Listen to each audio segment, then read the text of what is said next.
Put your name on it. Just put your name on it. That's all I say. Be a man or a woman. Put your name on it. Well, I'd like to hear about it, potheads. How the fuck you gonna know how to be great if you don't study greatness? Look at the game tape. Donuts. I want to work with you a lot. Oh yeah!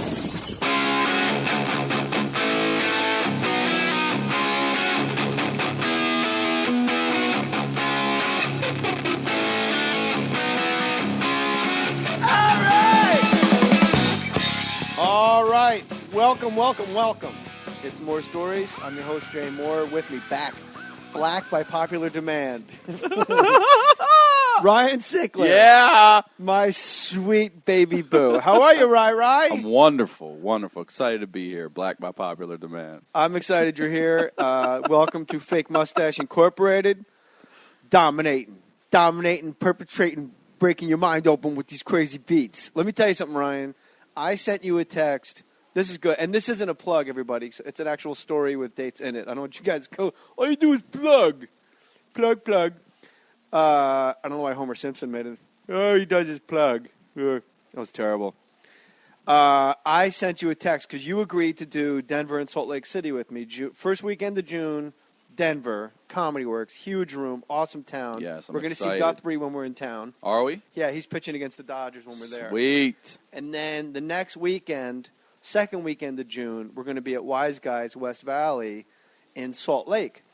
So you agreed to do those dates with me, and I got so fired up because you and I know how fun it is out there on the road. Yeah. And it's different. And I like my shows because it's a two-man show.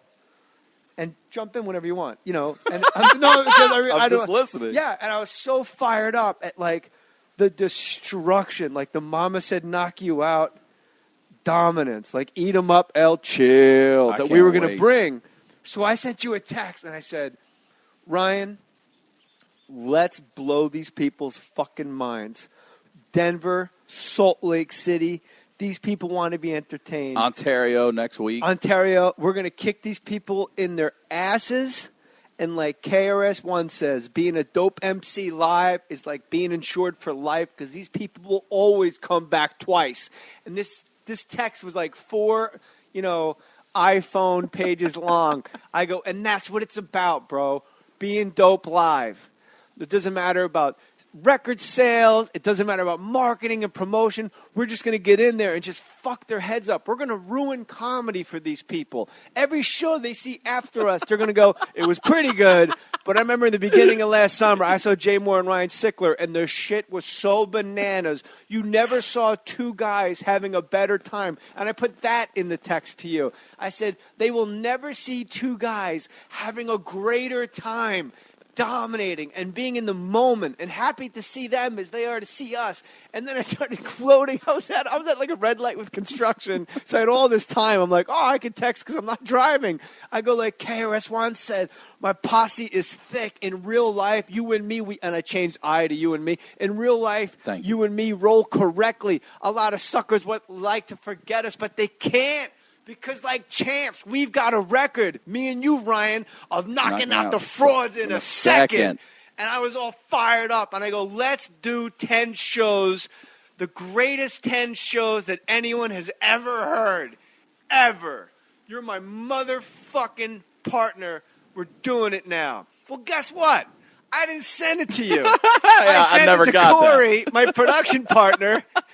And to her credit, like Corey produced Master Debaters. She was on Mohr Sports. She's not, producing this. We're pitching shows. So this is just like a producer driving around town. She just looks at her iPhone with 2 kids in the back of her Prius. And in her defense, she writes back, I'm in. Yeah. All exclamation points. Like, she writes, let's do it. And I'm like, wow, she must think like we're going out to pitch 10 shows. Right. And we're going, like, why are we? I guess it's Real Housewives of Salt Lake. Like, what is he pitching? To Bravo? But to Corey's credit, she just went, I'm in. I love it. I wish I would have got that text. It would have been nice to see that. But it was a sexy text, hilarious, bro. hilarious. It was amazing. In real life, we roll correctly. A lot of suckers would like to forget me, but they can't because, like a champ, I've got a record. Old school hip-hop really is, I think you and I look at it the same way. Yeah, I'm wearing I got a Run DMC shirt on today, Kings man. From Queens, yeah, Queens come Kings. I love it. I Run DMC, Eric B. and Rakim, KRS-One, EPMD. I think they all still hold up today. All of those guys still hold up. Outkast too. Outkast really changed it on everybody. They When did. came out with Aquemini, you were like, "What? That's fuck." I still don't know if I've heard anything like that. Is Andre 3000 saying, and how did he fit it in? Yeah. Got stopped in the mall the other day. Heard a call from the other way. Hey, man, you remember me from school? No, not really, but he kept staring, facial expression looking silly. He said, I know you got paid from one of them songs that you done made. And then he said some shit like, I told him I live beat to beat like you live check to check. So unless you move your feet, I guess we like neck and neck. I was like, that's the hardest shit I've ever heard. I don't know how the fuck you remember all that. Because I have a problem. Yeah, you do. You're like an idiot savant. But with that don't shit. you look at comedy like old school hip hop? Like, do you listen to it on the way to the shows? Yeah, I still a few times a year will shut off all the lights, put on some headphones, and just listen to old Richard Pryor and just laugh my ass off.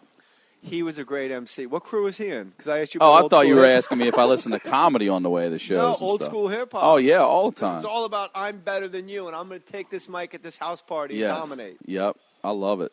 Run DMC, like I said, Eric B. and Ron. When I Richard work Pryor, out, I George listen Wallace. to George. Yeah, George that Wallace. old- Man, George Wallace is a great MC. He's Dirty South, right? Dirty Is he from the South? yeah. Is he Dirty Birdie? Where is he from, Atlanta or I something? feel you. He's Atlanta. Yeah. His Twitter feed is funny. We were- Shout out to Kid, but not play. He's funny. as Shout shit. out to Hands, pointing and picking things up and whatnot. At Ryan Sickler. You didn't see that one today? I didn't see that one. At no. Ryan Sickler on Twitter, and I'm at JMohr37. We do read your tweets, hashtag JMohr. And I can tell you, Ryan, you'll like this. People love when you're on the podcast and people have found Eddie and Carlos Coe. He's not fucking dead. Holy shit! Let's talk. Yeah. Last time you were on, you talked about Korean twin Olympian ping pong players.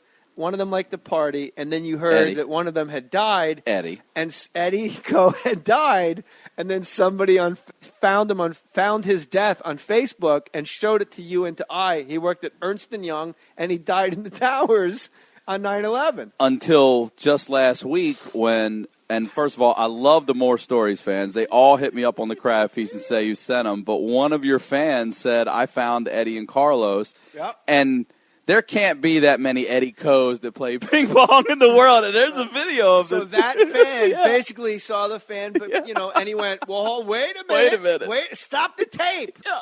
Put your name on it, and then go ahead.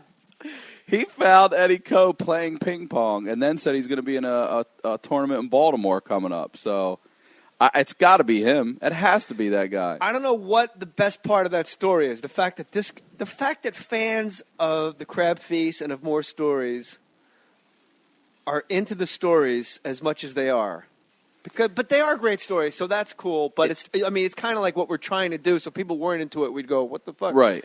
But the fact that a guy said, no, he died, man, I found it. Yeah. I found his, and there's, so apparently Coe is like the Smith of Korea.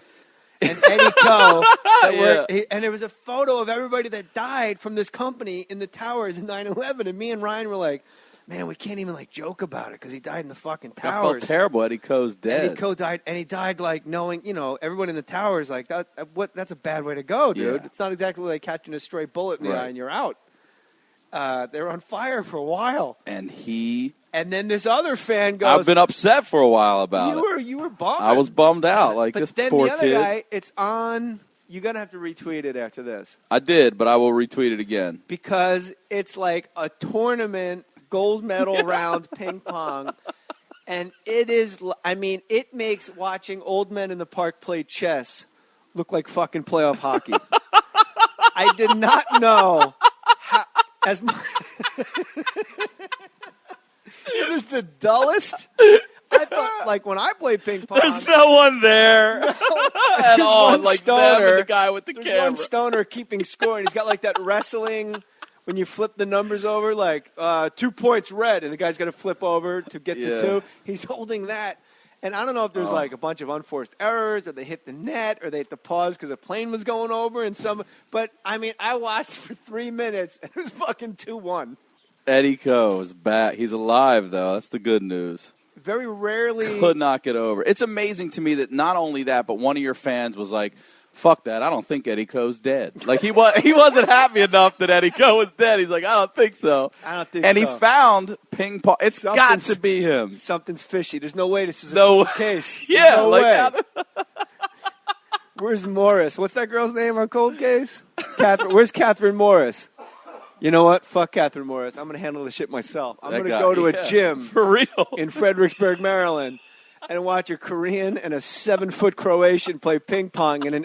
I mean, that was the dullest shit. And I watched it. Like, I had to. It looked like it was in a cafeteria. Like, I don't know where the fuck it was. It's a hospital cafeteria. And you would think competitive ping pong would be like, whoa, whoa, ho, ho. No, because that's how it is when you play it with your buddies. Right. I don't know about you. I get fired up when I play ping pong. Yeah, but I'm usually drinking when I play ping pong. Sure. It's not. Of course you are. You have a problem. A ping pong problem. Hey, real quick, Ryan Sickler has one of my favorite podcasts, The Crab Feast, which, by the way, go to iTunes, type in The Crab Feast. If for some reason this shit is ranked like 70th, do you know who's ahead of you on the charts? Everyone. 69 other people. Other people? Like, I remember when Bobby Kelly's podcast was like 80, and 79 was like this transvestite just did it from her house. And then they had her on. From her tub. Yeah. They had her on because they thought they could just siphon enough people from her podcast. Sure. Like that, woo over the tranny crowd. That'll put you that into the 70s. Yeah. That's why you're in the 70s. Because you got that tranny crowd. What's up, trannies? Yeah, we're going to get trannies pregnant on their arms and shoulders. I love all the Crab Feast fans. The Crab Feast is a great podcast. Five If you're stars. listening to this, do us a favor. Go to the Crab Feast, leave a comment, subscribe to it. It's a lot like this show. It's guys sitting around talking.